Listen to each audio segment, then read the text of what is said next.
एक पेन दे देना फिर।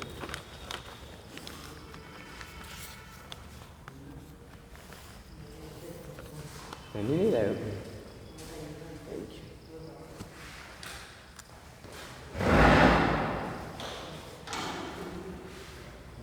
सुमित सुमित नहीं आया क्या आज? सुमित नहीं आया? वैस तो है, कहाँ है? नरेंद्र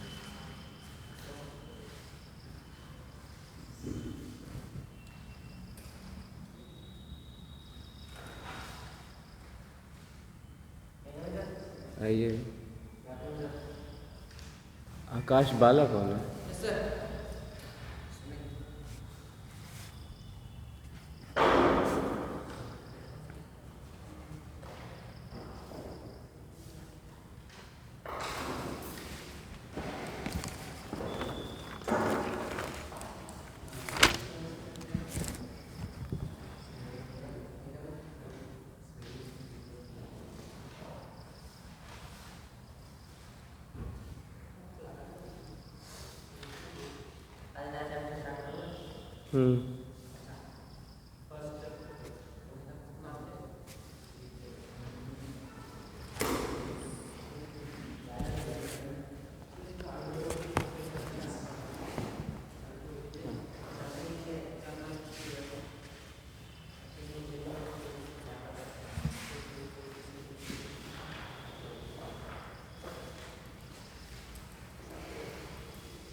क्या है? लिविंग नॉन लिविंग कुछ है ना?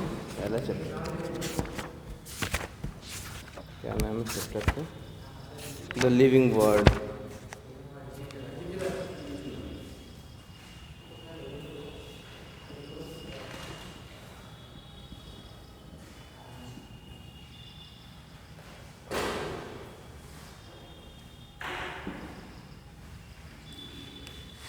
सेल वाला चैप्टर खत्म हो गया है, रिवाइज करके आए हो? कुछ थोड़ा बहुत पढ़े हो कि नहीं पढ़े?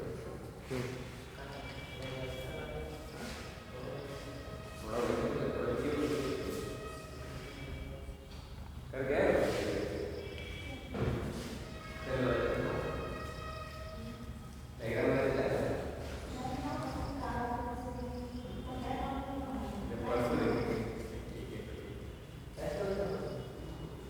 टेस्ट तो किसी दिन भी होगा, टेस्ट की कोई डेट नहीं है, बस इतना है इस वीक में किसी ना किसी दिन होगा टेस्ट।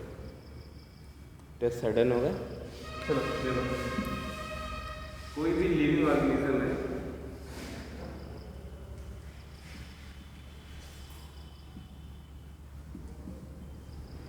उसके कुछ कैरेक्टर्स होते होंगे, कुछ उसकी विशेषताएं होती होंगी। कोई भी अगर जीवित है और सजीव और निर्जीव के बीच में डिफरेंस हमको करना है तो सजीव के यानी लिविंग ऑर्गेनिज्म का कुछ स्पेसिफिक कैरेक्टरिस्टिक होगा। उन्हीं कैरेक्टरिस्टिक को देख के हम बताएंगे कि वो लिविंग है या फिर वो नॉन लिविंग है। तो वहाँ पर जो मेजर कैरेक्टरिस्टिक है जैसे ग्रोथ,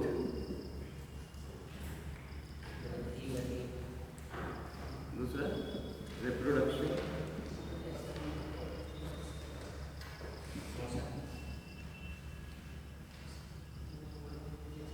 तीसरा मेटाबॉलिज्म,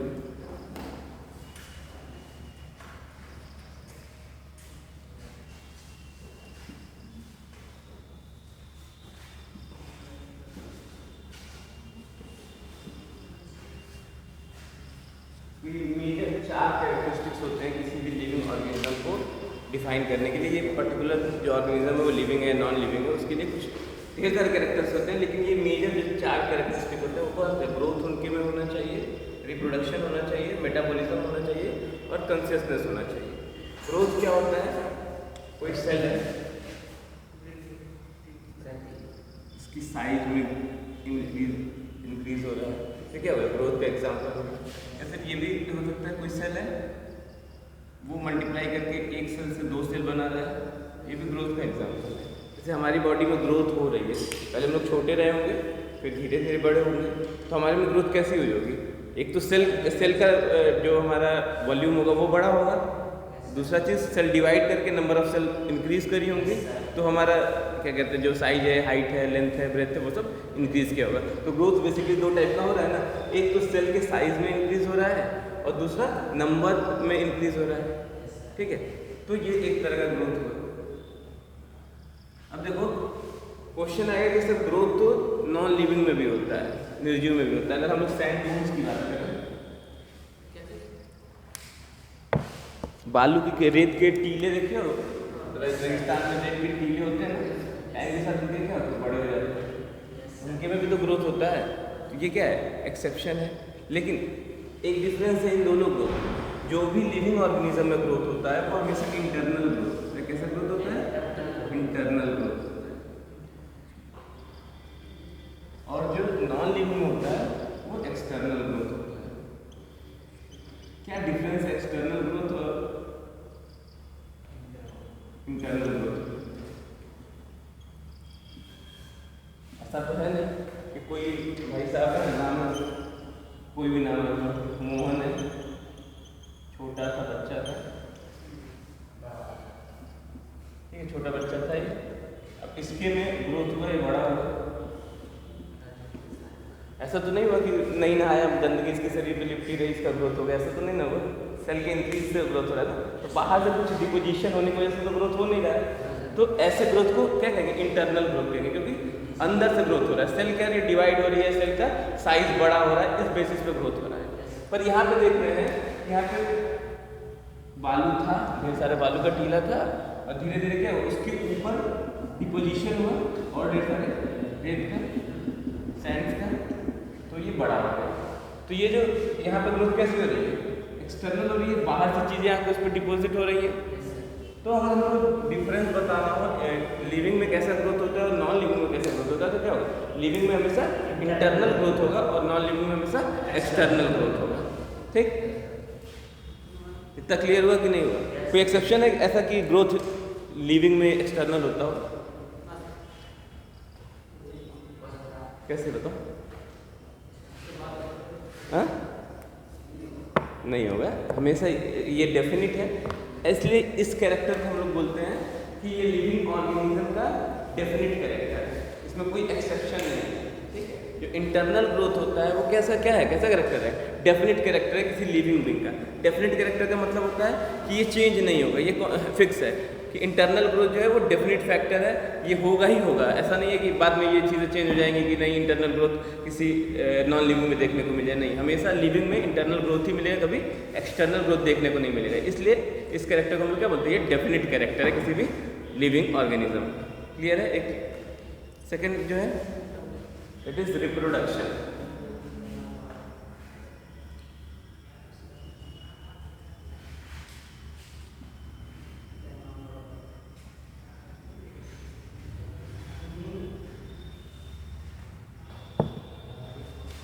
दूसरा क्या है, रिप्रोडक्शन। रिप्रोडक्शन क्या होता है, कोई भी ऑर्गेनिज्म है वो अपने सिमिलर दूसरे ऑर्गेनिज्म को अगर प्रोड्यूस कर रहा है, ठीक है, वो नंबर में 1 हो सकता है, 2 हो सकता है, 10 हो सकता है, 12 हो सकता है, पर कोई भी ऑर्गेनिज्म अपने से सिमिलर दूसरे अपने प्रोजेनी को प्रोड्यूस कर रहा है, उसी प्रोसेस को हम लोग क्या कहते हैं, रिप्रोडक्शन कहते हैं। जैसे कि ह्यूमंस में,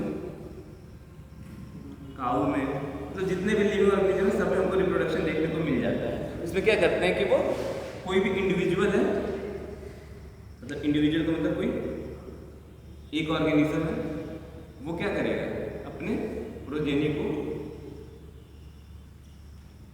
प्रोड्यूस करेगा। प्रोजेनी का मतलब समझ रहे हो ना, चाइल्ड की बात होती है, इसको प्रोजेनी भी बोलते हैं, ऑफस्प्रिंग भी बोलते हैं। ठीक है, तो हमेशा ये प्रोसेस को इससे प्रोड्यूस करेगा, इसको हम लोग बोलते हैं रिप्रोडक्शन। तो रिप्रोडक्शन भी क्या है, एक ऑर्गेनिज्म, लिविंग ऑर्गेनिज्म का कैरेक्टरिस्टिक है, पर इसमें कुछ एक्सेप्शन है। एक्सेप्शन क्या है, ये नाम सुना है किसी ने, म्यूल।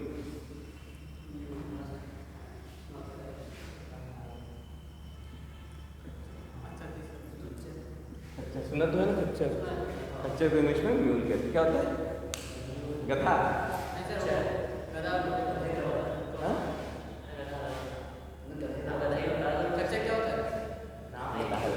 जो म्यूल होता है एक अच्छा होता है, ये दो चीज़ों से मिलकर बना होता है। एक हॉर्स,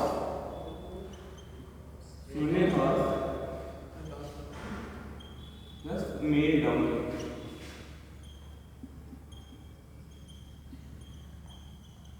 ठीक है, तो ये देख रहे हो कि ये दूसरा स्पीसीज है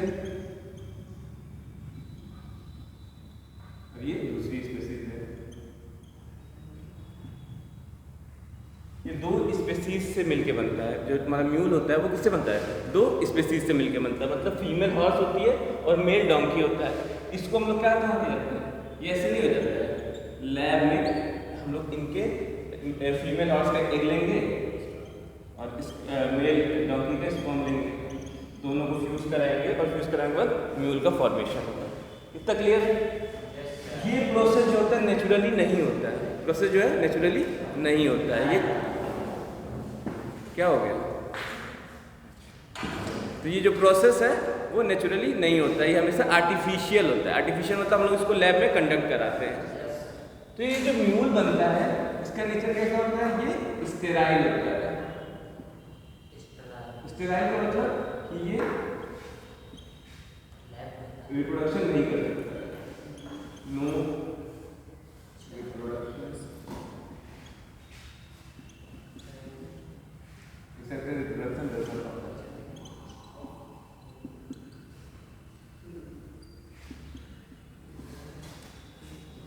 स्टेराइल का मतलब क्या होता है? स्टेराइल वर्ड कहीं पे भी सुनेंगे तो इसका मतलब है कि उसके अंदर रिप्रोडक्टिव कैपेबिलिटी नहीं होती है। मतलब वो चाहेगा अपने प्रोजेनी को प्रोड्यूस करना तो नहीं करेगा। अब दो म्यूल चाहें आपस में मिल के फर्टिलाइजेशन करके अगर चाहे कि एक तीसरा म्यूल बना दे तो ऐसा पॉसिबल नहीं है। म्यूल हमेशा आर्टिफिशियली ही फॉर्म होते हैं। ये दो म्यूल चाहे आपस में मिल के और एक अलग प्रोजेनी म्यूल बना दे तो ये पॉसिबल नहीं है। तो ये क्या एक्सेप्शन होगा ना कि ये, अब इसको तो ऐसा नहीं बोलेंगे कि नॉन लिविंग है। म्यूल तो जिंदा है, चल रहा है, खा रहा है, पी रहा है, ग्रोथ हो रही है, सब कुछ तो हो रहा है इसके अंदर, पर ये एक्सेप्शन है, लिविंग है। लिविंग है, लिविंग का एक्सेप्शन है जिसमें रिप्रोडक्शन नहीं होता है। तो इससे हमको ये क्लियर हो रहा है कि रिप्रोडक्शन एक डेफिनिट कैरेक्टरिस्टिक नहीं है लिविंग ऑर्गेनिज्म का। ग्रोथ क्या था? डेफिनिट कैरेक्टरिस्टिक था। डेफिनिट का मतलब कि होना ही होना है, ऐसा नहीं है कि नहीं होगा। लेकिन रिप्रोडक्शन क्या है? जरूरी नहीं है, मैक्सिमम में होता है बट फ्यू एक्सेप्शंस। एक तो म्यूल का एक्सेप्शन हो गया, एक एक्सेप्शन और देख लो तुम लोग, हनी बी सब लोग देखे हैं ना, मधुमक्खियाँ। मधुमक्खियाँ में 3 टाइप होता है। मधुमक्खियों के बारे में पढ़ा है कभी? क्या 3 टाइप की मधुमक्खियाँ पाई जाती है? कौन कौन सी? हाँ, एक क्वीन होती है और एक ड्रोन होता है। और क्वीन तो बता ही दे, क्वीन होती है, ड्रोन होती है और एक क्या होते हैं? हाँ, और कोई और कुछ बोल रहा था, क्या चीज़? जली है। जली मतलब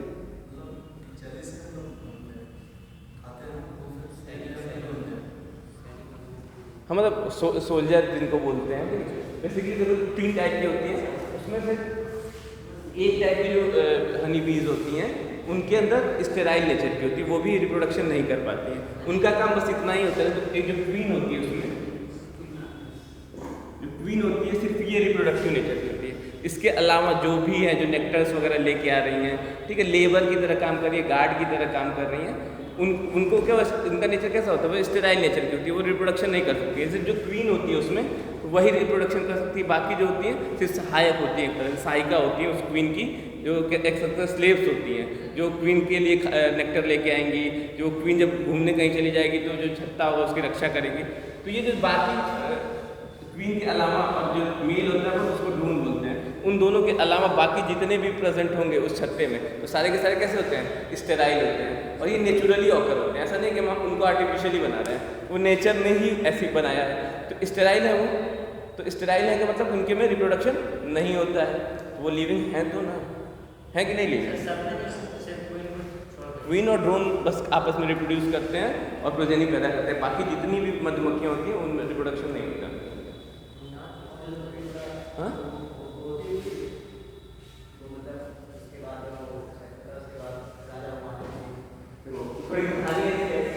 स्टोरी है कि क्वीन क्या होती है, जब भी रिप्रोडक्शन करना होता है तो क्वीन अपने छत्ते से बाहर जाती है, उसके पीछे जितने भी ड्रोन उस छत्ते में होते हैं पीछे पीछे दौड़ते हैं। और जब जैसे ही रिप्रोड्यूस करते हैं तुरंत ड्रोन मर जाता है, रिप्रोडक्शन करते करते ही मर जाता है, और फिर क्वीन वापस आती है और अपना फिर से एग लेकर आती है छत्ते के अंदर। ये स्टोरी होती है उसकी।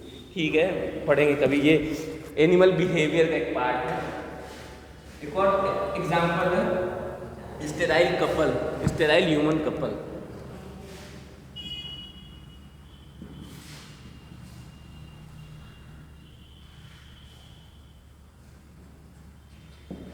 कुछ ऐसे ह्यूमन बींग्स भी होते हैं जो अपने प्रोजेनी को प्रोड्यूस नहीं कर सकते। ऐसे होते हैं, देखे होंगे, स्टेराइल होते हैं, तो वो भी तो लिविंग होते हैं ना, वैसा डेड तो उनको बोल नहीं सकते हैं। ऐसा नहीं कह सकते कि वो नॉन लिविंग कैटेगरी में रखते क्योंकि वो बच्चे नहीं पैदा कर सकते। बहुत सारे ऐसे कपल हैं, तो वो भी क्या है, इसके एक्सेप्शन है, क्योंकि वो भी जैसे स्टेराइल वो भी होगा, जो भी स्टेराइल होगा वो रिप्रोडक्शन नहीं कर पाएगा। तो ये क्या है, एक्सेप्शन है। तो ये कभी भी लिखेंगे हम लोग तो ये तीनों चीज़ें ऐड करेंगे कि जो लिविंग ऑर्गेनिज्म का एक कैरेक्टरिस्टिक है रिप्रोडक्शन, पर ये डेफिनेट कैरेक्टर नहीं है। डेफिनेट कैरेक्टर क्यों नहीं है? क्योंकि इसमें बहुत सारे एक्सेप्शन पाए जाते हैं। इसमें एग्जांपल्स में आप डाल सकते हैं, म्यूल का एग्जांपल डाल सकते हैं, इनफर्टाइल कपल का, ह्यूमन कपल का डाल सकते हैं, लेबर बीज का डाल सकते हैं, सब डाल सकते हैं। ठीक, तो ये हो गया, ये कैसा है, डेफिनेट कैरेक्टरिस्टिक नहीं है। तीसरा है हम लोग का मेटाबॉलिज्म।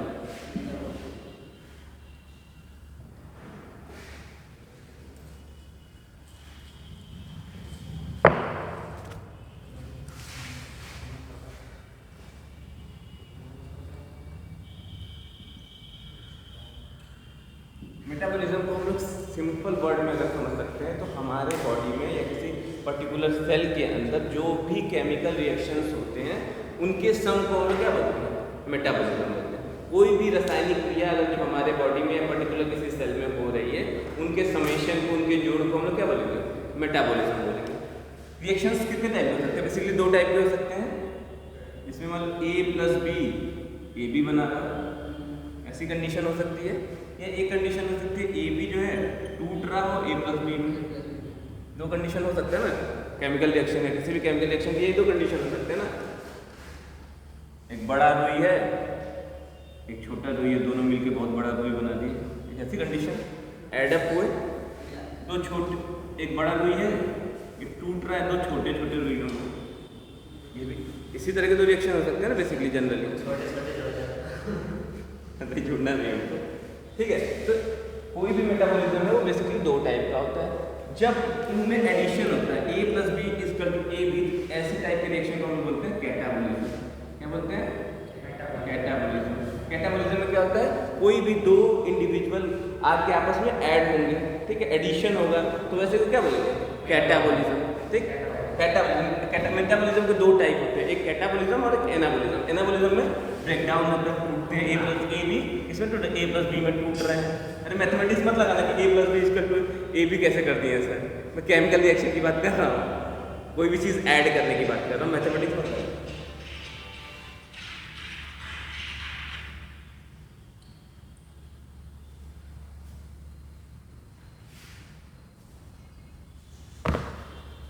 ठीक है, तो एक होता है कैटाबॉलिज्म और दूसरा जिसमें ब्रेकडाउन होता है उसको हम क्या बोलते हैं, एनाबॉलिज्म।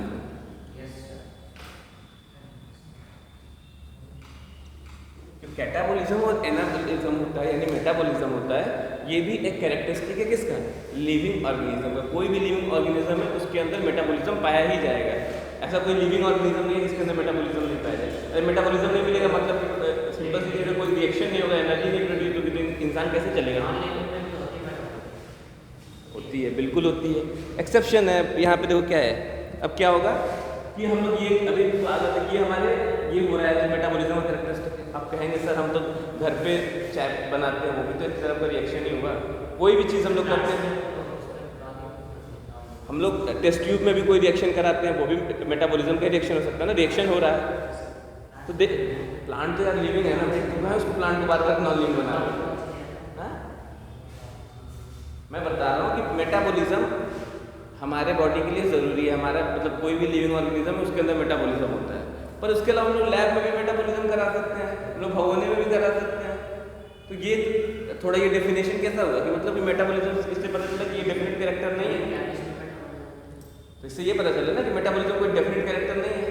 लेकिन जब भी मेटाबॉलिज्म को इस तरह लिख सकते हैं हम लोग कि जब भी इंटरनल किसी सेल के इनसाइड में मेटाबॉलिज्म हो रहा है वो डेफिनेट कैरेक्टर है किसका, किसी लिविंग ऑर्गेनिज्म का।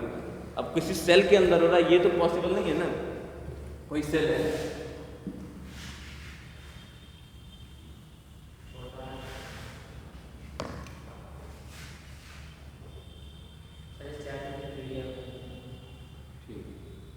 कोई सेल है, सेल के अंदर कोई रिएक्शन हो रहा है, ये तो सिर्फ पॉसिबल है किसके अंदर, लिविंग ऑर्गेनिज्म के अंदर। ये तो नहीं ना पॉसिबल है कि ये नॉन लिविंग के अंदर, किसी सेल के अंदर अगर कोई भी metabolic reaction inside the cell होता है तो वो क्या है, डेफिनेट कैरेक्टर है लिविंग ऑर्गेनिज्म का। तो हम लोग ऐसा लिख सकते हैं कि any metabolism inside the cell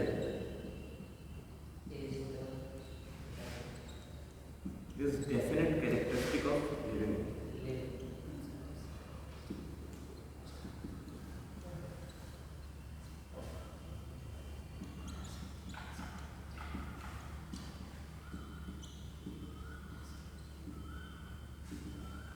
definite का मतलब समझ रहे हो ना, डेफिनेट क्या मतलब है कि ये होना ही होना है। कोई चीज़ बोलते हैं ना कि डिफाइंड है तो फिक्स है कि ये होना ही होना है। तो अगर कोई मेटाबॉलिज्म हो रहा है, अगर किसी सेल के अंदर मेटाबॉलिज्म हो रहा है तो मतलब ये पर्टिकुलर ऑर्गेनिज्म क्या है, लिविंग है। अगर बाहर हो रहा है, सेल के बाहर हो रहा है तो वो हो सकता है कि वो नॉन लिविंग में हो सकता है, पर अगर सेल के अंदर की होने की बात की जाएगी तो किस में हो रहा है, लिविंग के अंदर हो रहा है। ठीक है, इतना क्लियर हुआ। लास्ट कैरेक्टरिस्टिक है कॉन्शियसनेस। कॉन्शियसनेस क्या होता है, हम बैठे हैं, कोई मुझे एक वहाँ से उठा के कोई पत्थर मारा तो मैं रिएक्ट करूँगा, उसी को कॉन्शियसनेस कहते हैं। कि हम लोग कोई भी एक्सटर्नल स्टिमुलाई हमारे ऊपर आ रही है, बाहर से कोई भी चीज़ हमको डिस्टर्ब कर रहा है तो उसका हम रिएक्ट करें उसके लिए। जब हम लोग गर्म पानी का भगोना टच कर देते हैं तो तुरंत हाथ हटाते हैं ना, वो क्या है, हम लोग कॉन्शियस है तभी हटाते हैं। अगर हमारा हाथ में कॉन्शियसनेस नहीं होती तो हम पकड़े रहते, हमें कोई फ़र्क नहीं पड़ता। तो लेकिन हमें फ़र्क पड़ता है, भगोना उठाया तुरंत छोड़ दिया, नीचे गिर गया, क्या हो गया नहीं मतलब, लेकिन पहले अपने हाथ को बचाएंगे। तो वही हमें कॉन्शियसनेस होता है। सर प्लांट में कैसे कॉन्शियसनेस होता है, प्लांट को तो हम एक थप्पड़ मारते हैं कुछ नहीं करता है, वो क्या है, नॉन लिविंग है?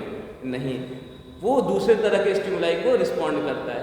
सनलाइट को वो रिस्पॉन्ड करता है, सनलाइट आती है तो उसकी पत्तियाँ कभी कभी मुरझा जाती हैं, कभी वो साइड चेंज कर लेते हैं। अलग अलग प्लांट में अलग अलग तरीके से किसी स्टिमुलस को वो रिस्पॉन्ड करते हैं। तो वही जो भी रिस्पॉन्स करना हुआ वो कॉन्शियसनेस हुआ, किसका कैरेक्टरिस्टिक है, किसी भी लिविंग ऑर्गेनिज्म का कैरेक्टरिस्टिक है क्या, कॉन्शियसनेस।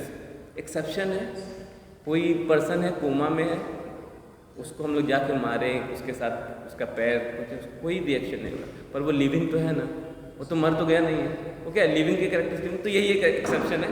बाकी जनरल केसेस में कॉन्शियसनेस क्या है, आपके लिविंग ऑर्गेनिज्म का कैरेक्टरिस्टिक है। क्लियर हो रहा है कि नहीं हो रहा है? बेसिकली 4 ही कैरेक्टरिस्टिक है जो एनसीईआरटी में अच्छे से दिया है, यही पढ़ना है। इस क्वेश्चन, इस चैप्टर से एक आध क्वेश्चन आता है, कभी कोई बहुत आ गया तो 2 क्वेश्चन आ गया नीट में, जनरली 1 क्वेश्चन आता है, वो भी सिंपल आता है तो कर ले जाओगे। बस थोड़ा सा साथ में जितना पढ़ा रहे हैं साथ में जाके एक बार एनसीईआरटी पढ़ लेना, क्वेश्चन लगा लेना, हो जाएगा। टफ चैप्टर नहीं है। अब नेक्स्ट आता है हम लोग को टैक्सोनॉमी, सिस्टमैटिक्स, इन सबों के बीच में डिफरेंस है।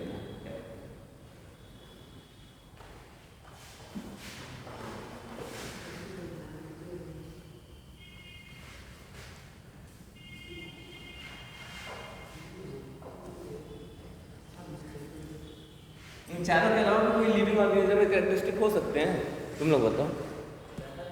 जैसे मैंने 4 बताया ना, ग्रोथ हो गया, याद रखना ये 4 हमेशा याद रखना, ग्रोथ हो गया, रिप्रोडक्शन हो गया,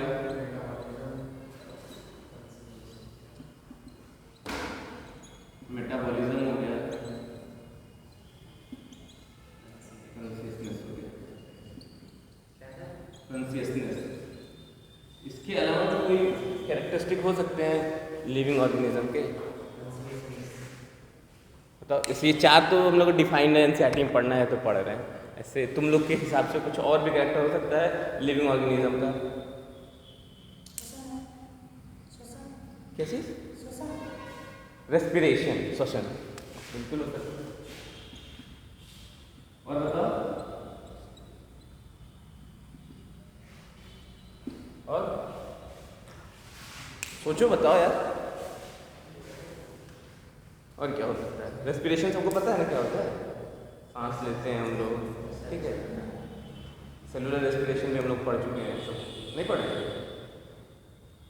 पढ़े तो है, सेलुलर रेस्पिरेशन पढ़े ना? वही उस दिन हम लोग माइटोकॉन्ड्रिया पढ़ रहे थे ना, माइटोकॉन्ड्रिया में हम लोग एनर्जी प्रोडक्शन देख रहे थे ना, तो क्या हुआ? सेलुलर रेस्पिरेशन के टाइप पढ़े, एनाएरोबिक एरोबिक रेस्पिरेशन पढ़े थे ना। और बताओ, चलो पढ़ेंगे, ये आगे रेस्पिरेशन पूरा टॉपिक है, डिटेल में पढ़ेंगे, उसमें कोई दिक्कत नहीं है। और बताओ क्या हो सकता है, और क्या कैरेक्टरिस्टिक हो सकता है? टिश्यू, सेल बोल दिया गया कि सेल प्रेजेंट है तो वो लिविंग ऑर्गेनिज्म करेक्टर मेटाबॉलिज्म के अंदर ही आ गया कि सेलुलर रेस्पिरेशन हो गया या फिर सेलुलर मेटाबॉलिज्म हो गया, तो वो तो उसी में आ गया। और कुछ कैरेक्टरिस्टिक बताओ। लोकोमोशन,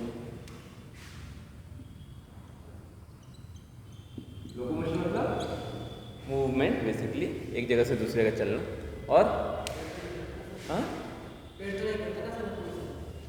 प्लांट्स में लोकोमोशन दूसरे तरीके से होता है, प्लांट्स में भी लोकोमोशन होता है, उनकी सेल्स की जगह से उनके सेल्स की पोजीशन चेंज होती है, तो उनके में भी लोकोमोशन होता है। हवा से लोकोमोशन नहीं, लोकोमोशन मतलब खुद से होना चाहिए। जब कोई भी एक्सटर्नल, लोकोमोशन का बेसिक मतलब हुआ कि अगर हम लोग खुद अपने आप से एक जगह से दूसरी जगह चलना, हमें कोई बोल तो नहीं रहा है, हमें कोई धक्का तो नहीं दे रहा है, तो ये लोकोमोशन है।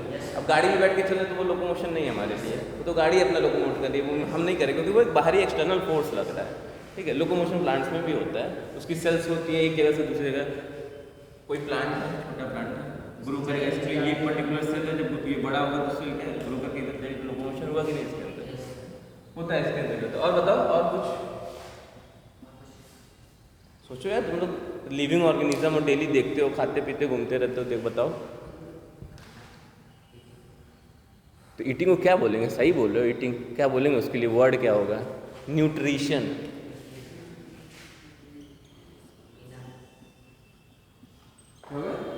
न्यूट्रिशन, ठीक है।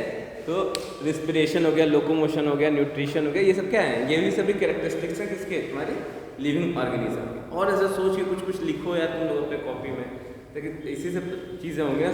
थॉट प्रोसेस तभी डेवलप करेगा जब तक सोचोगे नहीं। वो दो बताया, बाकी एक ये बताया, बाकी सब शांत हो, कोई बता ही नहीं रहो। सोचोगे, थॉट प्रोसेस डेवलप होगा तभी क्वेश्चन सॉल्व होगा।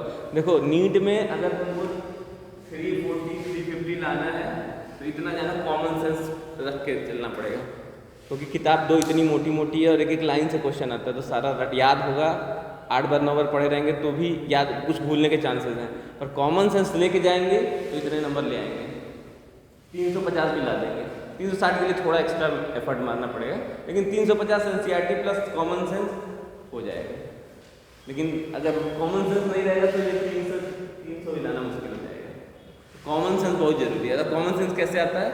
किसी चीज़ को बार बार पढ़ने से और उस पर सोचने से। खाली हम किताब खोले और पढ़ लिए, छोड़ दिए। किताब पढ़ो और उसको सोचे, सेल के बारे में सोच रहे बैठ के, अच्छा सेल में ऐसा ऐसा होता है, अच्छा ऐसा ऐसा और कहीं हो सकता है, कोरिलेट कर रहे हैं चीज़ों को, तो दिमाग डेवलप करेगा, तो क्वेश्चन वहाँ बनना स्टार्ट हो जाएगा एग्जाम में। ऐसे खाली किताब पढ़ दे रहे हो तो हो सकता है 250-300 नंबर ला दोगे बायो में, पर जब तक कॉमन सेंस का यूज़ नहीं करोगे तब तक 340-350 नहीं आ पाएगा। तो थोड़ा कॉमन सेंस यूज़ करो, ठीक है। नेक्स्ट है तुम्हारा नोमेनक्लेचर है। कोई भी organism identification.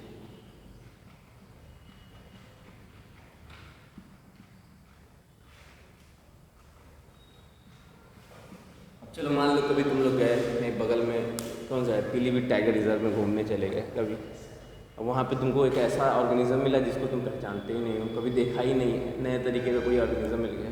Pilibhit tiger reserve में खाली टाइगर तो नहीं मिलता ना, और सब भी तो मिलते होंगे जानवर ना। कोई ऐसा जानवर मिल गया जिसको तुम लोग देखे ही नहीं हो कभी ज़िंदगी में, तो उसको तुम लोग पकड़ के ले आओगे, ऐसा पकड़ के लाओगे कि तुमको काटे हुए कोई हार्म ना पहुँचे, लेके आए। तो अब कोई भी साइंटिस्ट होगा जो इस पर स्टडी करता होगा, जिसको हम लोग बोलते हैं टैक्सोनॉमिस्ट। कुछ साइंटिस्ट होते हैं जो स्टडी करते हैं बेसिकली, कोई भी नया ऑर्गेनिज्म आया तो उनके कैरेक्टरिस्टिक उनको किस टैक्सा में रखना है, किस फाइलम में रखना है, किस किंगडम में रखना है, ये सब काम उनका होता है। ऐसे साइंटिस्ट को हम लोग बोलते हैं टैक्सोनॉमिस्ट। तो आप उनके पास लेके गए कि सर ये तो जानवर हम पहली बार देख रहे हैं, ये इस तरह का जानवर तो आज तक दिखा नहीं था, इसके बारे में बताइए। तो वो लेके देखेंगे, कहेंगे अच्छा है। तो इसको सबसे पहले वो क्या करेंगे, आइडेंटिफाई करेंगे। आइडेंटिफाई करने के लिए क्या करेंगे, इसके जितने कैरेक्टरिस्टिक सामने से दिख रहे हैं मॉर्फोलॉजिकली, वो उसको लिखना स्टार्ट करेंगे। अच्छा ये है, किस कलर का है, ग्रीन कलर का है, तो उन्होंने लिख दिया है ये ग्रीन कलर का है। नीचे से ब्लैक कलर का, और कौन सा कलर है, इनके जो साइड वाला डॉर्सल पोर्शन पोजीशन है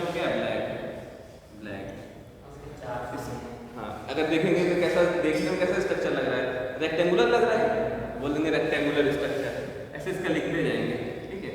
और देखेंगे कि इस साइड में ग्रोथ है, इस साइड में ग्रोथ है, बीच में तुम्हारा डिप्रेशन है, ये भी लिखे। सारे कैरेक्टरिस्टिक को क्या करेंगे, नोट डाउन करेंगे। जब लिख लेंगे तो इसी को हम लोग क्या बोलते हैं, इसी जो कैरेक्टरिस्टिक का रिटन डाउन होता है, कहीं लिखना होता है, इसी को हम लोग बोलते हैं आइडेंटिफिकेशन। तो कोई भी नया ऑर्गेनिज्म मिलता है तो सबसे पहले हम लोग क्या करते हैं, उसका आइडेंटिफिकेशन करते हैं। आइडेंटिफिकेशन कैसे करते हैं, उसके कैरेक्टर्स का हम लोग स्टडी करते हैं, ठीक है। हम लोग आइडेंटिफिकेशन लिख सकते हैं, डिस्क्रिप्शन ऑफ कैरेक्टर्स,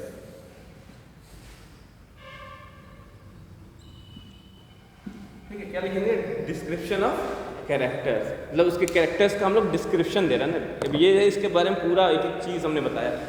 स्केल से नाप आप भी लेंगे, कितना सेंटीमीटर का है, कितना मीटर का है, जो भी है सब इसका नाप लेंगे। इसकी गहराई कितनी है, इसकी ऊंचाई कितनी, सब कुछ नाप के हम लोग उसको नोट डाउन कर देंगे। तो ये क्या हुआ, इसके कैरेक्टरिस्टिक्स का क्या हुआ, डिस्क्रिप्शन हुआ। एक छोटे छोटे कैरेक्टर्स को हम लोग क्या किए, डिस्क्राइब करें। समझे, डिस्क्रिप्शन का मतलब समझ लो, छोटी छोटी बातों को हमने क्या किया, नोटिस किया और उसको कहीं राइट डाउन किया। तो इस प्रोसेस को हम लोग क्या बोलते हैं, आइडेंटिफिकेशन। तो किसी भी ऑर्गेनिज्म का सबसे पहले हम क्या करते हैं, कोई भी नया ऑर्गेनिज्म मिलेगा तो उसका आइडेंटिफिकेशन करेंगे। फिर दूसरा काम क्या करेंगे, नोमेनक्लेचर करेंगे।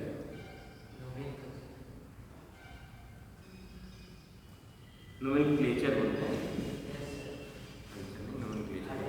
मतलब कि अब इसका हम लोगों ने देख लिया, सारे कैरेक्टरिस्टिक देखे, तो इसका कुछ नाम देंगे। मान लो नाम दे दिया इसका हमने बबलू, बबलू क्रीमा नाम रख दिया मैंने। इसका क्या हुआ, नोमेनक्लेचर हो गया। ये इसका आज से क्या कहा जाएगा, हम इस सब कहीं पे भी आप देखो क्यों ऐसा नोमेनक्लेचर करते हैं, नोमेनक्लेचर क्यों करते हैं हम लोग किसी चीज़ का, क्या होता है क्या, जैसे मान लो अब हम लोग यहाँ बैठे हैं पीलीभीत में, यूपी में, तो यूपी में किसी चीज़ को हम लोग कुछ और नाम से जानते हैं, वहीं हम लोग कहीं और चले गए, पंजाब साइड में चले गए तो उसका नाम बदल गया, नीचे साउथ में चले गए तो उसका नाम कुछ और हो गया, हम लोग बगल में झारखंड में चले गए उसका नाम कुछ और हो गया, कहीं नहीं बुंदेलखंड में चले गए तो उसका नाम कुछ और। छोटे छोटे जगहों पे देख रहे हैं नाम बदलते जा रहे हैं। अभी इंडिया में ये हालत है, बाहर जाएंगे हर कंट्री में अपना अलग अलग लैंग्वेज, अलग अलग भाषा, सबका अलग अलग नाम। तो हमको एक ऐसा नाम तो देना पड़ेगा ना इस पर्टिकुलर ऑर्गेनिज्म को, जिससे पूरी साइंटिफिक कम्युनिटी जो है उसी नाम से पहचाने। तो इसके हम लोग को ऐसा कोई नाम देना पड़ेगा ताकि हम लोग जब साइंटिफिक कम्युनिटी में हमारे मतलब सब लोग साइंटिस्ट लोग बैठे हैं, हम लोग जब बात करें तो हम लोग बताएं कि अच्छा हम बोले पोटैटो, क्या फ्रेंच वाला तो इंग्लिश जानते ही नहीं है कि व्हाट इज पोटैटो, हम नहीं बता सकते, हमको बताना पड़ेगा ये सोलेनम ट्यूबरोसम, इसका साइंटिफिक नेम है। तो एक सिंपल सा बात है कि हम लोग साइंटिफिक कम्युनिटी में जब बैठेंगे तो हम लोग जब बात करेंगे तो हमको एक ऐसा कॉमन नेम होना चाहिए जो हम लोग आपस में डिस्कस कर सकें। तो वो हम लोग उसका क्या करेंगे, किसी भी ऑर्गेनिज्म का नोमेनक्लेचर करेंगे, ठीक। तो उसको हम लोग नाम देंगे। वो नाम जनरली दो पार्ट से मिलकर बना होता है, आगे पढ़ेंगे। एक होता है जीनस और दूसरा होता है स्पेसीज, ठीक है। पहला जो पोर्शन होता है उसको क्या बोलते हैं, जीनस, और दूसरे को स्पेसीज। जैसे हम लोग का क्या है साइंटिफिक नेम ह्यूमन का, होमो सैपियंस। तो होमो में जो होमो सैपियंस में जो होमो है वो क्या है, हमारा जीनस है, और जो सैपियंस है वो क्या है, स्पेसीज है, ठीक है। क्या हुआ, कंफ्यूजन है कुछ, तो ऐसे ही हमने इसका पर्टिकुलर का क्या हुआ, नोमेनक्लेचर कर दिया, ठीक। अब तीसरा पार्ट होगा, हम इसमें क्या करेंगे, क्लासिफिकेशन करेंगे। नींद आ रही है किसको, क्लासिफिकेशन करेंगे। अब क्लासिफिकेशन कैसे करेंगे, हम जो इनके कैरेक्टरिस्टिक्स को हमने नोट डाउन किया है, उन कैरेक्टरिस्टिक्स को हम लोग क्या करेंगे, सारे कैरेक्टर्स को लेंगे एक साथ और उनको हम देखेंगे कि किस किस ग्रुप में रखने लायक है। अब हम लोग क्या कर चुके हैं, पहले से एक सिस्टम बना चुके हैं, उसमें हम लोग ऑर्गेनिजम्स को क्या कर चुके हैं, अलग अलग छोटे छोटे ग्रुप्स में बांट चुके हैं, ठीक है। जैसे हम लोग क्या हुआ है, हम लोग का टोटल किंगडम्स में 5 किंगडम्स होते हैं, नहीं पता है। जैसे क्या हुआ है, टोटल जो ऑर्गेनिजम्स हैं उनको हमने क्या किया, 5 किंगडम्स में डिवाइड कर दिया है। Monera, protista, fungi, Plantae, Animalia, ऐसे हमने क्या किया है, डिवाइड कर दिया। किस बेसिस पर डिवाइड किए होंगे, कुछ कैरेक्टर सिमिलर होंगे। प्लांटे है तो प्लांटे में उनको रखा गया, जिनके सेल वॉल प्रेजेंट होते हैं उनको प्लांट में रख दिए, जिनके पास क्लोरोफिल है उनको प्लांट में रख दिए, ठीक है। एनिमल में देखें कि जिसमें सेल वॉल नहीं है, सेंट्रियोल पाया जा रहा है, उनको एनिमल में रख दिए। ऐसे करके कौन प्रोकैरियोटिक है उनको मोनेरा में रख दिए। प्रोटिस्टा में कुछ कैरेक्टरिस्टिक देखे, ऐसे फंजाई में देखे, ऐसे चीज़ों को देख के हमने क्या किया, उनका अलग अलग कुछ कैरेक्टरिस्टिक जिसके सिमिलर हैं, बहुत कम कैरेक्टरिस्टिक सिमिलर होते हैं, उसमें हम लोग किंगडम में रख देते हैं। अभी हम लोग आगे चल के बात करेंगे उस पर। तो हमने इनका क्या किया, क्लासिफिकेशन करा। क्लासिफिकेशन करके हम लोग इनके कैरेक्टरिस्टिक जितने कैरेक्टर्स हैं उनको देखा और देखा अच्छा ये कैरेक्टर्स कहाँ पे रखने लायक हैं।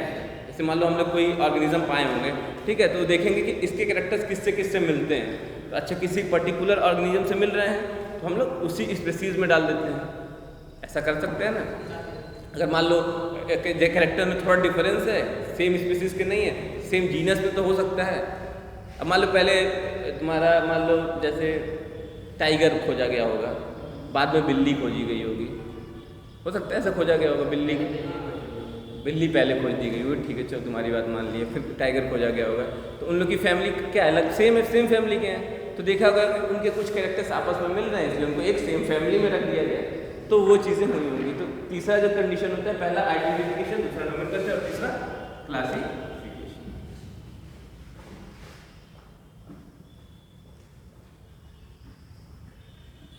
तीन के थ्रू हम लोग जाते हैं। तो हम लोग क्या करते हैं, किसी भी लिविंग ऑर्गेनिज्म का हम लोग आइडेंटिफिकेशन करते हैं, फिर नोमेनक्लेचर करते हैं, तीसरा फिर क्लासिफिकेशन करते हैं। इसका डेफिनेशन लिख लो यार, डेफिनेशन इंपॉर्टेंट है। आइडेंटिफिकेशन का लिख लियो ना, डिस्क्रिप्शन ऑफ कैरेक्टरिस्टिक्स,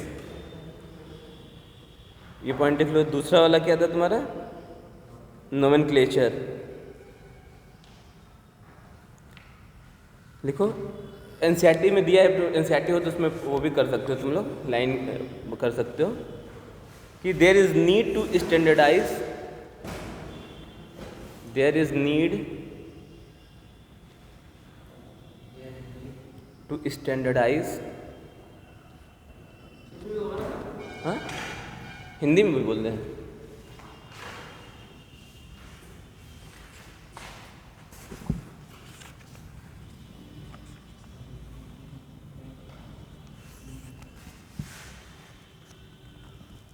प्रत्येक जीव का एक मानक नाम होता है, प्रत्येक जीव का एक मानक नाम होता है, प्रत्येक जीव का एक मानक नाम होता है जिससे वह उसी नाम से सारे विश्व में जाना जाता है। उसी नाम से सारे विश्व में, जिससे वह उसी नाम से सारे विश्व में जाना जाता है। इस प्रक्रिया को नाम पद्धति ब्रैकेट में नोमेनक्लेचर लिखना। बता रहे बोलना, ब्रैकेट में लिख दिया ना, नोमेनक्लेचर कहते हैं। इंग्लिश में लिख लो, there is need of standardise the naming of living organism, there is need of standardize the naming of living organism, the naming of living organism,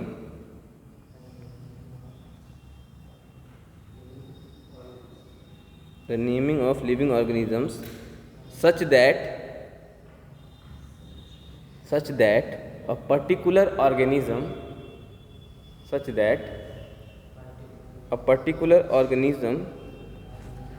known by same name in the worldwide, same name in the worldwide,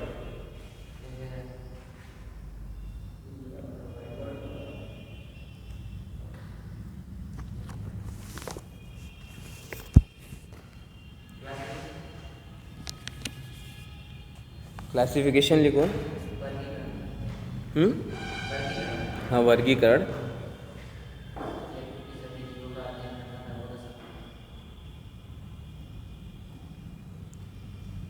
देखो सभी जीवों को अध्ययन करने के लिए, सभी जीवों का अध्ययन करने के लिए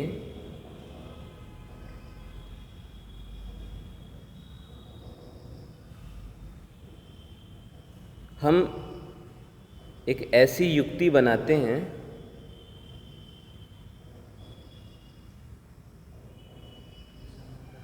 हम ऐसी युक्ति बनाते हैं जिसमें दृश्य गुणों के आधार पे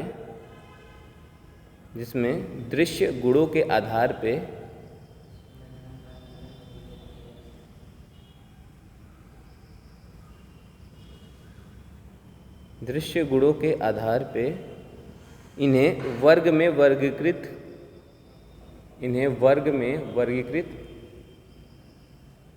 किया जाए।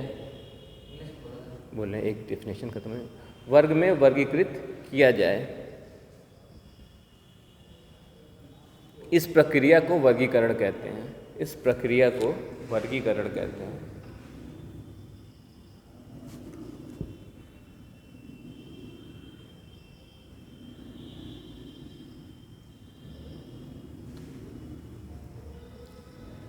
Classification is the process by which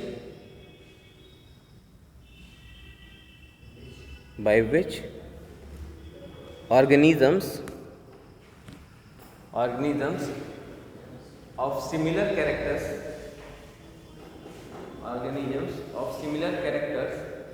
are categorized into a particular category.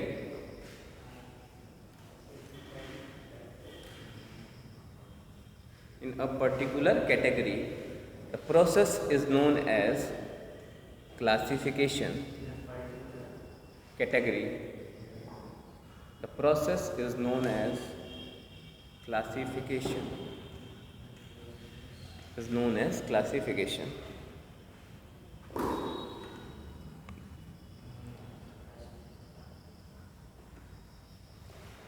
तीसरा लिखो टैक्सोनॉमी। हिंदी में भी टैक्सा बोलते हैं, हिंदी में taxa.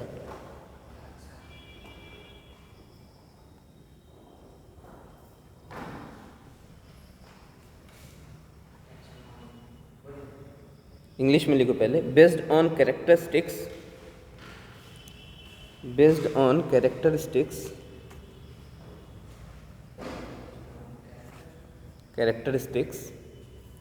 all living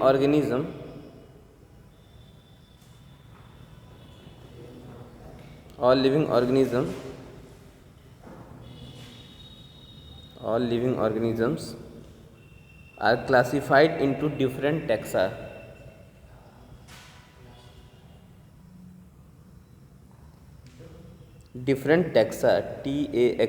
Taxa.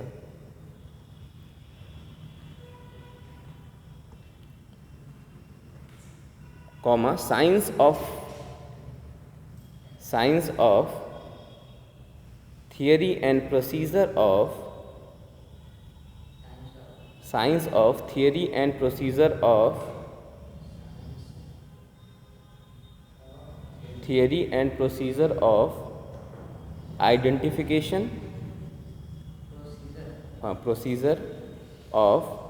identification comma, nomenclature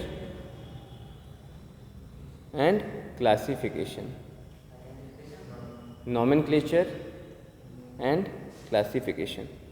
Hindi वाले लिखोगे टैक्सा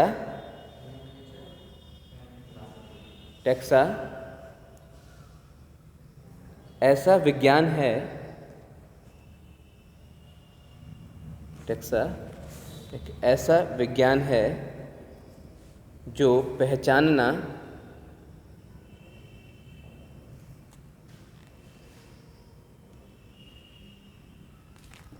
नाम पद्धति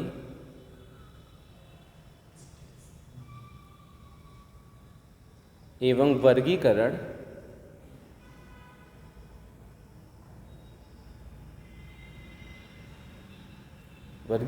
के तरीकों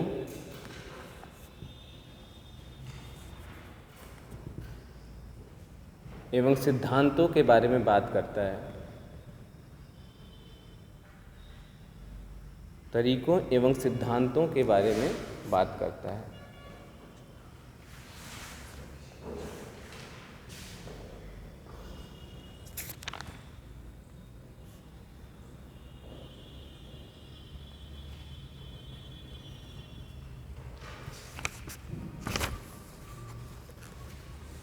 लिखो सिस्टमेटिक्स, अगला लिखेंगे सिस्टमेटिक्स। अब इसको सब समझा देंगे, परेशान में तो। लिखो सिस्टमेटिक्स, हिंदी में पद्धति या फिर सिस्टमेटिक्स दोनों बोलते हैं हिंदी में भी, पद्धति या सिस्टमेटिक्स। हिंदी में पद्धति ब्रैकेट में लिख लेना सिस्टमेटिक्स, इंग्लिश वाले लिख लेना सिस्टमेटिक्स। इंग्लिश में लिखो science of evolutionary relationship, evolutionary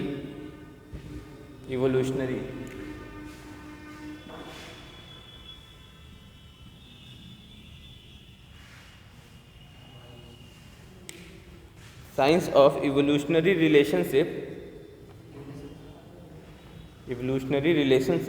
between categories is known as systematics. Between categories is known as systematics.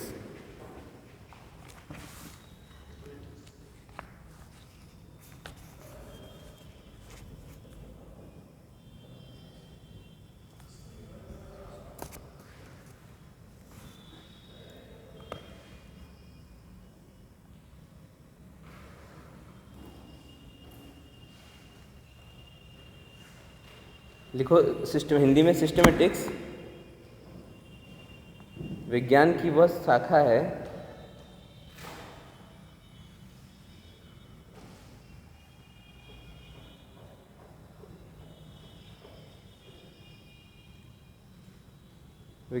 शाखा है जिसमें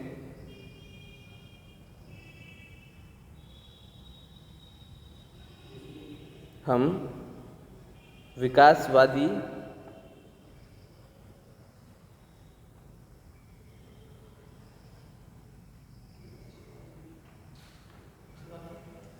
तो क्या लिखे, विज्ञान की ये ऐसी शाखा है जिसमें हम विकासवादी पद्धतियों का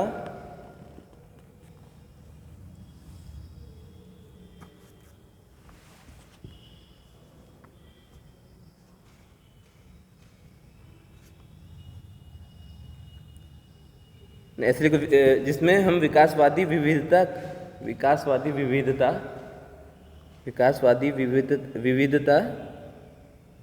एवं उनके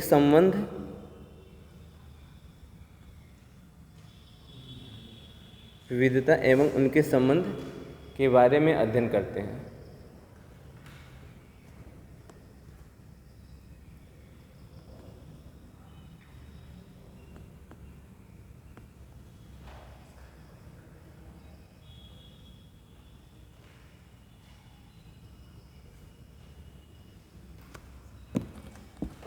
देखो क्या होता है, यहाँ तक तो हम देख लिए थे, आइडेंटिफिकेशन हो गया था, नोमेनक्लेचर हो गया था, क्लासिफिकेशन हो गया था, चौथा है सिस्टमेटिक्स।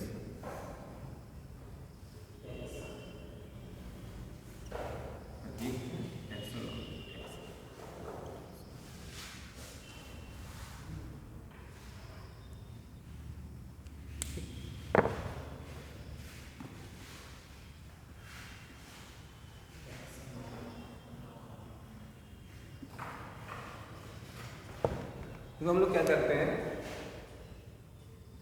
डिवीजन ऐसे करते हैं। सबसे बड़ा होता है जिसको बोलते हैं किंगडम, फिर phylum, class, order, family, genus,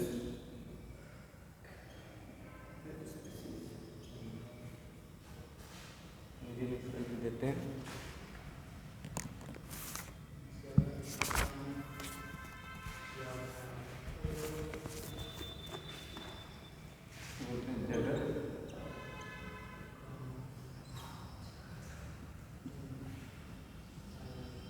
phylum, इसको फाइलम ही बोलते हैं। फाइलम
देखो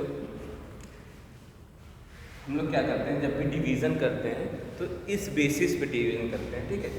सबसे अगर किंगडम है, फिर फाइलम है और डिवीज़न, फाइलम और डिवीज़न, यानी अब देखो फाइलम जो होता है जनरली हम लोग एनिमल किंगडम में यूज़ करते हैं, एनिमल को डिवाइड करते हैं तो फाइलम करते हैं, और प्लांट के लिए हम लोग डिवीज़न लिखते हैं, प्लांट यानी डिवीज़न यानी भाग, ठीक है। फिर क्लास, फिर ऑर्डर, फिर फैमिली, फिर जीनस, फिर स्पीसीज। ये पूरा हमको याद रखना चाहिए एग्जैक्टली, पूरा एकदम सीक्वेंस वाइज याद रखना है। ऐसा नहीं कि किंगडम के बाद ऑर्डर याद आ रहा है, ऑर्डर के बाद फाइलम याद आ रहा है, ऐसा नहीं, लाइन से पूरा याद रखना है। याद है सबको? नहीं, किताब से नहीं देखते होते, ऐसे याद पढ़ा तो होगा ना, याद है? देखो याद तो करना ही पड़ेगा किसी भी तरीके से करो इसका। अगर कोई निमोनिक्स बनाना चाहता है तो निमोनिक्स बना के शॉर्टकट जैसे भी याद करना है इसको एनी हाउ, ठीक है। तो ये पर्टिकुलर ये जो इनको हम लोग ना अब ऑर्गेनिजम्स को अलग अलग किंगडम में बांटते हैं, फाइलम में रखते हैं, क्लास में रखते हैं, ऑर्डर में रखते हैं, फैमिली, जीनस, स्पीसीज में किसके बेसिस पे रखते हैं? उनके कैरेक्टर्स के बेसिस पे रखते हैं, ठीक है। तो एक पर्टिकुलर अगर ये किंगडम है तो इसको हम लोग क्या नाम देते हैं? टैक्सा। क्या बोलते हैं? टैक्सा। कोई भी किंगडम हो या फाइलम हो, ये पूरी क्लास में किसी को उठा के एक बोलेंगे तो ये इसका क्या है? टैक्सा है, ठीक। अगर हम लोग ऑर्डर को भी क्या बोलेंगे? टैक्सा। समझ रहे हो कि नहीं? ये पूरी लाइनिंग है, इसमें से एक पर्टिकुलर एक और एलिमेंट को हम लोग क्या बोलेंगे? टैक्सा बोलेंगे। हिंदी में भी टैक्सा ही बोलते हैं, इंग्लिश में भी टैक्सा ही बोलते हैं, ठीक है। और अगर हम लोग जब इसकी स्टडी किसके बेसिस पे करेंगे? इवोल्यूशनरी बेसिस पे करेंगे, ठीक है। किस पे? विविध इवोल्यूशनरी बेसिस पे करेंगे। इवोल्यूशनरी बेसिस को क्या बोलते हैं हिंदी में? अभी लिखवाया था यार, देखो दिमाग से उतर गया। इवोल्यूशन को क्या बोलते हैं हिंदी में? विकासवादी। अगर विकास के बेसिस पे डेवलपमेंट हो रहा है कि मान लो पहले क्या हुआ था, उसके बाद क्या हुआ था, इसके बाद क्या हुआ था, इस बेसिस पे अगर हम लोग इसका डिवीजन करें तो उसको हम लोग क्या बोल देंगे? सिस्टमेटिक्स बोल देंगे, ठीक है। अगर हम लोग दो तरीके से, हमने इसको सिंपल ऐसे रख दिया और पर्टिकुलर एक को हम लोग क्या बोल देंगे? टैक्सा बोल दिया। और अगर हम लोग इसको देखेंगे किस तरह का इसके विकास का जो मतलब वो प्रोसेस है किस तरह हुआ है, पहले कौन बना है, ठीक है। सिंपल सी बात, सिंपल लैंग्वेज में कौन किसका एंसेस्टर है, इस बेसिस पे अगर हम लोग वो करते हैं, डिवीजन करते हैं, तो उसको हम प्रोसेस को हम लोग क्या बोलेंगे? सिस्टमेटिक्स बोल देंगे। जैसे मान लो पहले कौन आया, तुमको सबसे पहले प्रोकैरियोटिक्स आए होंगे, सबसे पहले प्रोकैरियोटिक्स से लाए होंगे, बैक्टीरिया वगैरह आई होंगी, बाद में यूकैरियोटिक बनाते। क्या इवोल्यूशनरी स्टडी कर रहे हैं ना, सबसे पहले क्या हुआ? प्रोकैरियोटिक आया, फिर यूकैरियोटिक आया। यूकैरियोटिक में पहले सिंगल सेलुलर ऑर्गेनिज्म आए होंगे, फिर मल्टी सेलुलर ऑर्गेनिज्म आए होंगे, फिर क्या हुआ होगा तुम्हारा? अमीबा वगैरह का डेवलपमेंट हुआ होगा। फिर उससे क्या हुआ? धीरे धीरे कॉम्प्लेक्स बॉडी, कॉम्प्लेक्स ऑर्गेनिजम्स का डेवलप होगा, जिसके पास टिश्यू हुआ होगा, फिर ऑर्गन हुआ होगा, ऑर्गन सिस्टम होगा। ऐसे इनका इवोल्यूशनरी डेवलपमेंट हो रहा है ना। तो इस तरह से अगर हम उसको डिवीजन करते हैं तो उस प्रोसेस को हम लोग क्या बोलेंगे? सिस्टमेटिक्स बोलेंगे, ठीक है। इतना क्लियर हुआ कि नहीं हुआ? ह्यूमन लोग, हाँ मोस्ट प्रोबेबली लास्ट में ही आए हैं लगभग।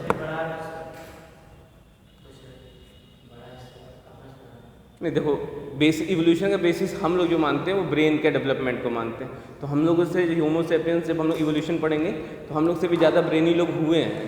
क्रो-मैग्नन्स वगैरह थे, हमसे ज़्यादा ब्रेनी थे, बट उनके अंदर फर्टिलिटी की उतने ज़्यादा फर्टिलिटी वो नहीं थी, तो वो जल्दी ख़त्म हो गए।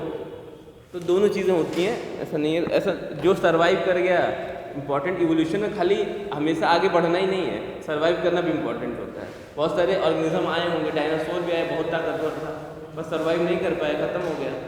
तो वो चीज़ें होती हैं इवोल्यूशन में, ठीक है। तो ये इतना क्लियर हुआ। अब देखो हम लोग स्पेसीज से लेके चलते हैं। हम लोग कुछ यहाँ पे चार्ट दिया है एनसीईआरटी में, वो चार्ट याद करना पड़ेगा हमको। ये नहीं है, ये देखो ये चार्ट दिया है, ये वाला चार्ट।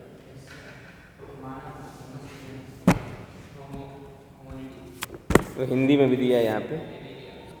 तो इस चार्ट को हमको याद करना, बेसिकली इनको क्या दिया है, इनके ऑर्गेनिज्म दिया है, ऑर्गेनिज्म के डिफरेंट टेक्सोनॉमिक कैटेगरीज के बारे में दिया है कि मतलब तुम्हारा जैसे इसमें दिया होमो सेपियंस, मतलब ह्यूमन के बारे में, तो उसका क्या जीनस क्या होगा, स्पीसीज क्या होगा, किंगडम किस किंगडम से बिलोंग करेंगे। तो क्वेश्चन इससे, इस चार्ट से 2-3 बार क्वेश्चन पूछा हुआ है नीट में। तो ये चार्ट हमको याद होना चाहिए, रटा होना चाहिए। सिंपल सा है, कुछ है नहीं। जब हम लोग एनिमल क्लासिफिकेशन पढ़ेंगे इसके आगे जाके, तो हम लोग एक एक चीज़ को डिटेल्ड वे में पढ़ेंगे, तो वो चीज़ें याद हो जाएंगी, कोई दिक्कत परेशान होने की ज़रूरत नहीं है। बस अभी को बस इतना रखना है कि हमको ज़्यादा से ज़्यादा ऑर्गेनिजम्स का साइंटिफिक नेम याद रखना है। जितना एनसीईआरटी में दिया है उतने तो हमको एकदम याद होने ही चाहिए। इस चैप्टर में ही नहीं, पूरे एनसीईआरटी में अलग अलग जगह अलग अलग साइंटिफिक नेम्स दिए होंगे, तो हमको याद होने चाहिए, हर तरीके से याद होने चाहिए। देखो एक एक करके पढ़ लेते हैं, क्या होता है स्पेसीज, क्या होता है। अब स्पेसीज के केस की बात करें हम लोग, जाति।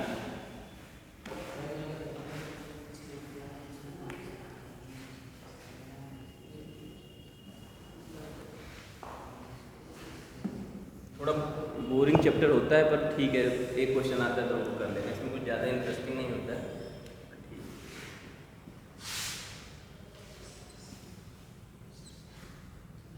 देखो स्पीसीज में क्या होगा, हम एक पर्टिकुलर स्पीसीज में वैसे ही ऑर्गेनिजम्स रखेंगे जिनके कैरेक्टर्स बहुत ज़्यादा सिमिलर होंगे एक दूसरे से, ठीक है। कोई पर्टिकुलर स्पीसीज है, अब देखो जैसे हम लोग होमो सैपियंस, हम लोग की स्पीसीज क्या है, सैपियंस है।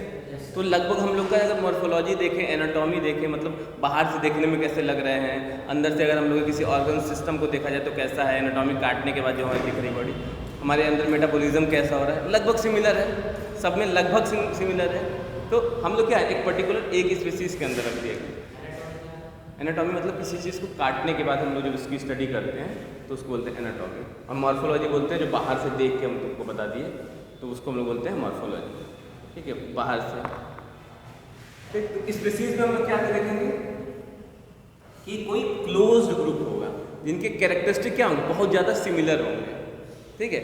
तो होमो सेपियंस, जैसे होमो सेपियंस में अब इंडिया के हो चाहे ऑस्ट्रेलिया के हो चाहे कहीं के हो, सारे को होमो सेपियंस ही बोलते हैं हम लोग। और सारों को जो हम लोग के बेसिक कैरेक्टरिस्टिक है लगभग सेम है, कोई गोरा है, कोई काला है, कोई लंबा है, कोई छोटा है, ये डिफरेंस हो सकता है, बट जो बेसिक कैरेक्टरिस्टिक है वो क्या है, सिमिलर है। तो सारे के सारे क्या हो गए, होमो सेपियंस हो गए। पर अब हम लोग को कंपेयर करेंगे बिल्ली से, हम लोग को और बिल्ली में बहुत ज़्यादा डिफरेंस होगा, तो इसलिए उसका स्पीसीज दूसरा है, हमारा स्पीसीज दूसरा है। तो सबसे क्लोज ग्रुप होता है उसको हम लोग किसमें रखते हैं, स्पीसीज के अंदर रखते हैं। उसके बाद आता है जीनस।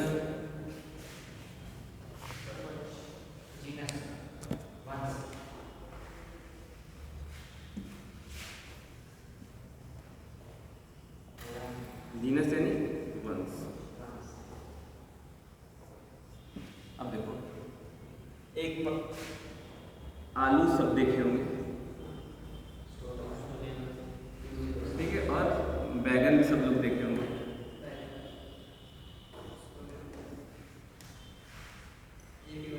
दोनों जो है एक ही वंश के हैं, मतलब सोलैनम जो है इनका एक, मतलब जीनस जो है वो क्या है, सोलैनम क्या है।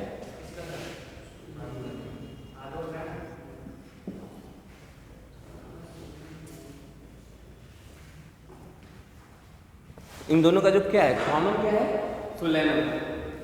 आलू के लिए क्या होगा, सोलैनम इनका भी जीनस है, और बैगन के लिए भी क्या है, सोलैनम ही इनका जीनस है।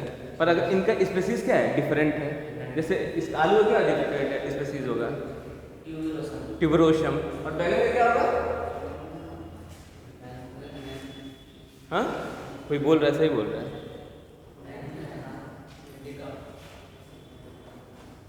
जी, अच्छा,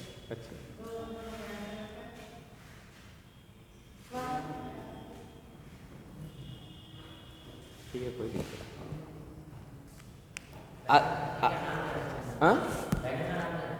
वही तो बोल रहे, सोलैनम ट्यूबरोशियम आलू का हो गया, बैगन का क्या होगा, कोई सही बोल रहा है, मैग्नोलिया क्या बोल रहे कोई, हाँ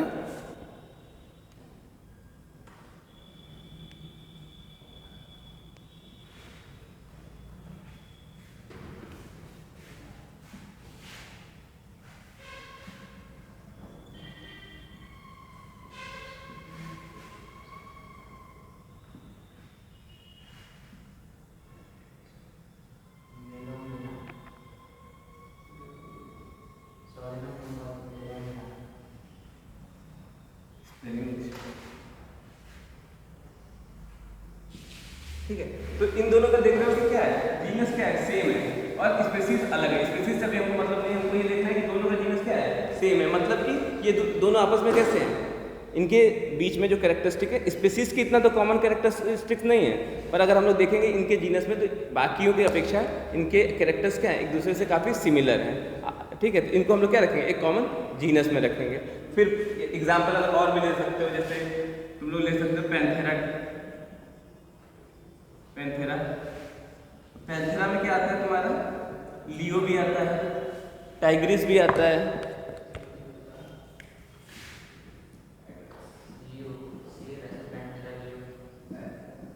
ठीक है। तो पैंथेरा लियो हो गया, पैंथेरा टाइग्रिस हो गया। अब इनका क्या है, जीनस क्या है, सेम है, मतलब इनके कुछ कैरेक्टर, अब देखो जो लियो वाले होंगे, पैंथेरा लियो वाले, उनके कैरेक्टर क्या होंगे, सेम स्पीसीज के हैं, तो उनके कैरेक्टर्स बहुत ज़्यादा एक दूसरे से मैच करेंगे। पर अगर थोड़ा सा हम लोग दूर जाए पैंथेरा लियो और पैंथेरा टाइग्रिस में, तो इनके कैरेक्टरिस्टिक के बीच में क्या होगा, होंगे तो सेम होंगे, पर स्पीसीज के इतना कैरेक्टरिस्टिक सेम नहीं होंगे। हाँ, टाइग्रिस है, टाइगर, ठीक है। पैंथेरा टाइग्रिस और पैंथेरा लियो, ठीक है। तो इनके क्या होगा, कैरेक्टरिस्टिक क्या होंगे, as a compare same Panthera leo के बीच में जितना कैरेक्टर्स कॉमन हो रहे हैं, उतना पैंथेरा लियो और पैंथेरा टाइग्रिस के बीच में कैरेक्टर क्या होंगे, कॉमन नहीं होंगे। तो इनको हम लोग दो अलग अलग जीनस में रख रहे हैं, ठीक है। जीनस के बाद क्या आता है आपका, फैमिली।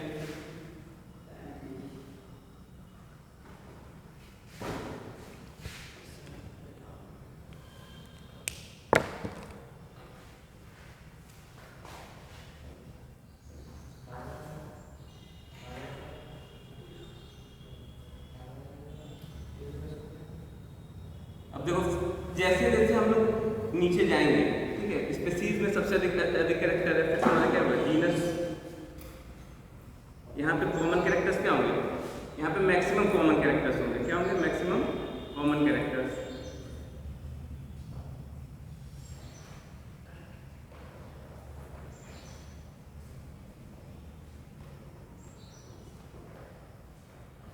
अब जैसे जैसे यहाँ से मैक्सिमम कॉमन कैरेक्टर किस में पाया जाएगा, स्पीसीज में पाया जाएगा, फिर जीनस में उससे थोड़ा कम पाया जाएगा, फैमिली में उससे भी कम पाया जाएगा, फिर उससे जैसे जितना नीचे जाएंगे हम लोग, क्लास, ऑर्डर,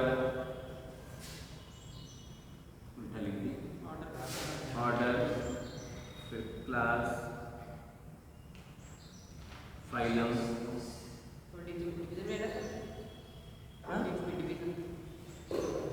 डिवीजन, फाइलम को ही डिवीजन बोलते हैं, ठीक है। फाइलम अगर हम लोग प्लांट के केसेस में देखते हैं तो डिवीजन यूज करते हैं, और एनिमल के केसेस में हम लोग उसको फाइलम बोलते हैं, ठीक है।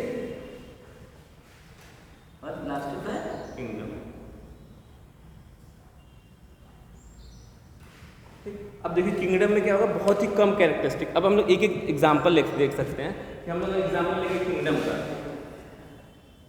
तो यहाँ पे किंगडम जैसे हम लोग लेते हैं प्लांट के, तो प्लांट किंगडम में कौन आएगा, जिनके अंदर सेल वॉल होगी, ऐसे ऑर्गेनिजम्स जिनके सेल के ऊपर सेल वॉल प्रेजेंट है, तो एक कैरेक्टरिस्टिक हो गया।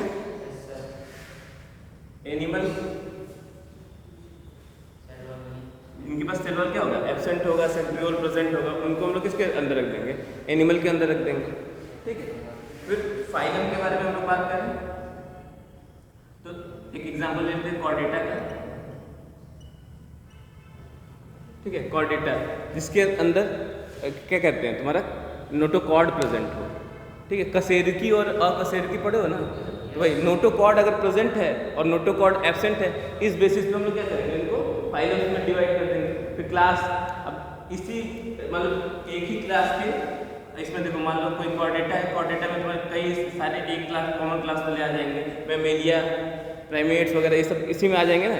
तो बेसिकली हम लोग करते क्या है इसमें कि हम लोग ये देख रहे हैं कि जैसे जैसे हम लोग इसमें दूर जा रहे हैं, वैसे कैरेक्टर्स क्या हो रहे हैं, कम कॉमन रह रहे हैं, और जितना इसमें स्पीसीज में यहाँ पे मैक्सिमम कॉमन कैरेक्टर्स मिल रहे हैं, और जितना नीचे जा रहे हैं वहाँ पे कॉमन कैरेक्टर्स क्या हो रहे हैं, कम होते जा रहे हैं, ठीक। यही इसमें बेसिक है, क्लियर है, इतना समझ में आया कि नहीं आया। मतलब कि इसमें जितना हम लोग किंगडम में सबसे कम कॉमन कैरेक्टर मिलेंगे, और यहाँ पे अधिकतर मैक्सिमम कॉमन कैरेक्टर मिलेंगे, ठीक।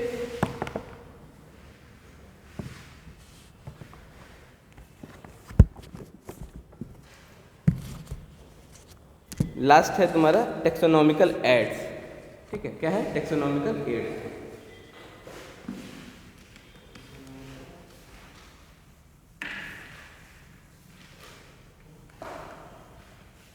दो लाइन का टॉपिक है, इसको बस समझ लो, कुछ होता नहीं है। क्या होता है हर्बेरियम, पहला टेक्सोनॉमिकल एड में क्या आता है, हर्बेरियम आता है। हर्बेरियम हम लोग क्या करते हैं, कोई एक शीट ले लेते हैं, हमने पेपर की कोई शीट ले ली, ठीक है। हम लोग हर्बेरियम हमेशा प्लांट के लिए केस में बनाते हैं, ठीक है। तो हम लोग क्या करेंगे, अगर प्लांट छोटा है तो उस कंडीशन में पूरी प्लांट को लगा सकते हैं, और बड़े प्लांट है तो उनके लीव्स को या फ्लावर्स को हम लोग क्या करेंगे, इस पर ले आएंगे, यहाँ पे पेस्ट कर देंगे। पेस्ट करने के बाद हम लोग नाम लिख देंगे कि कहाँ से कलेक्ट किया है, किस डेट में कलेक्ट किया है, कलेक्ट करने वाला का नाम क्या है, ये सब चीज़ें लिख के, और हम लोग ऐसे एक फाइल बना लेंगे, उसी को हम लोग क्या बोलते हैं, हर्बेरियम बोलते हैं। सिंपल हर्बेरियम कैसा होता है, इतना आइडिया मिल गया ना कुछ कैसा होगा। एक फाइल जैसी होगी, ठीक है, एक पेजेस होंगे, उनके पेजेस, ठीक, उन पेजेस पे हम लोग क्या करेंगे कि कोई स्पेसीज़ का नमूना लाएंगे, कोई स्पेसीज़ का लेके आए। यहाँ पे हमने क्या किया, जैसे मान लो हमको कोई ग्रास मिल गई, सामने हम लोग को साइनोडॉन डेक्टाउन दिख रहा है, हम लोग उसको लाए, उसको तोड़ के यहाँ पे चिपका लिए। ऊपर हमने क्या किया, लिख, यहाँ पे साइड में कॉर्नर में हमने एक ऐसे लाइन बना दी, ठीक। इस लाइन में हमने लिख दिया कि कलेक्टेड बाई, जो भी कलेक्ट किया है, किस डेट में कलेक्ट किया है, ठीक है, कहाँ से कलेक्ट किया है, मतलब किस एरिया से कलेक्ट किया है, और क्या फिर लिख सकते हैं उस जो ले आए हैं उसका क्या जीनस क्या है, उसकी स्पेसीज़ क्या है, ठीक है। ऐसे बना के एक पूरी कंप्लीट फाइल बना लेते हैं, और फाइल के बाद हम उस फाइल का यूज़ किस लिए करेंगे, जब हमें देखना होगा कि अच्छा ये प्लांट किस स्पेसीज़ का है। जब हम लोग मान लो यहाँ पे टहल रहे हैं, हम इस जो कैंपस है, इस कैंपस के सारे प्लांट्स को हम लोग लाए और उसका हर्बेरियम बना दिया। अब हमें पहचानने में दिक्कत नहीं होगी, जिस कंपाउंड में कितने प्लांट हैं हम लोग को घूम घूम के नहीं देखना पड़ेगा। क्लास में पढ़ाना है तो हम इजीली बता सकते हैं, देखो इसकी लीव्स ऐसी होती है, इसके उसके कुछ कैरेक्टरिस्टिक उस हर्बेरियम में साइड में लिख देते हैं। हम लोग उस कैरेक्टरिस्टिक को, अगर हम नहीं रहे, कोई टीचर ना रहे, तो भी तुम लोग खोलोगे, देखो अच्छा ये इसका है, अच्छा सागवान का पेड़ ऐसा होता है, इसके पास ऐसा होता है, और कौन कलेक्ट किया, ये हर्बेरियम बनाया कौन है, ये पूरी जानकारी तुमको एक हर्बेरियम के शीट में मिल जाती है, ठीक है। तो ये क्या है, ये हम लोग को हेल्प कर रहा है ना टेक्सोनॉमी पढ़ने में, तो इसलिए हम लोग इसको क्या बोलेंगे, ये क्या है, टेक्सोनॉमिक ऐड है या विवर्गीकी की सहायता साधन है, ठीक है।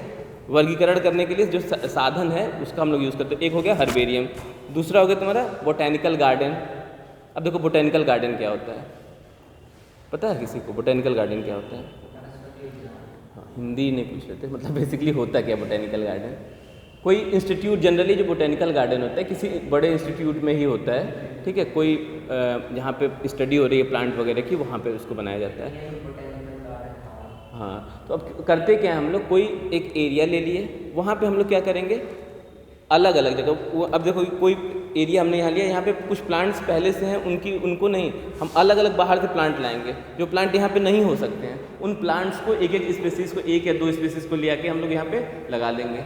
वो सिर्फ एक पर्पज़ होता है उनका, क्या, स्टडी करना, और दूसरा पर्पज़ ये होता है कि उनकी सेफ्टी। मान लो कोई ऐसा प्लांट है जो अब नेचर में मिल नहीं रहा है, बहुत नंबर उसका बहुत तेज़ी से डिक्रीज़ कर रहा है, तो उस कंडीशन में भी हम लोग बोटेनिकल गार्डन में वो प्लांट लेके लगा लेंगे, और उसकी हम लोग रख रखाव करेंगे, देखभाल करेंगे, ताकि वो प्लांट क्या हो, एक्सटिंक्ट ना हो, गायब ना हो, ठीक है। और दूसरा उसका काम क्या हो जाएगा कि वो हमारे किसी इंस्टीट्यूट में जब भी हमको उसके ऊपर स्टडी करना है, उस प्लांट के ऊपर स्टडी करना है, तो हम जाके उस प्लांट के ऊपर स्टडी करते हैं। तो हम लोग क्या करते हैं, कोई भी नेचुरल हैबिटेट है, किसी भी प्लांट का नेचुरल हैबिटेट होगा ना, तो उस नेचुरल हैबिटेट से हम कुछ प्लांट लेके आएंगे और हम अपने बोटेनिकल गार्डन में लगा देंगे। वहाँ लगाने के बाद क्या करेंगे, हम उसकी देखभाल करेंगे, और अलग अलग टाइप के प्लांट, जितने भी हमको स्टडी करने के लिए अपने प्लांट चाहिए, मैक्सिमम प्लांट्स को हम लोग वहाँ पे लाके लगा देंगे और उसकी स्टडी करेंगे। तो बोटेनिकल गार्डन कैसा तुम्हारा हुआ, यहाँ पे हम लोग क्या कर रहे हैं कि आर्टिफिशियली हम लोग प्लांट को ग्रो करा रहे हैं ना, या फिर नेचुरल प्लांट नहीं ग्रो कर रहा है, हम प्लांट को ले आ रहे हैं बाहर से, उसको आर्टिफिशियल ग्रो करा रहे हैं, ठीक।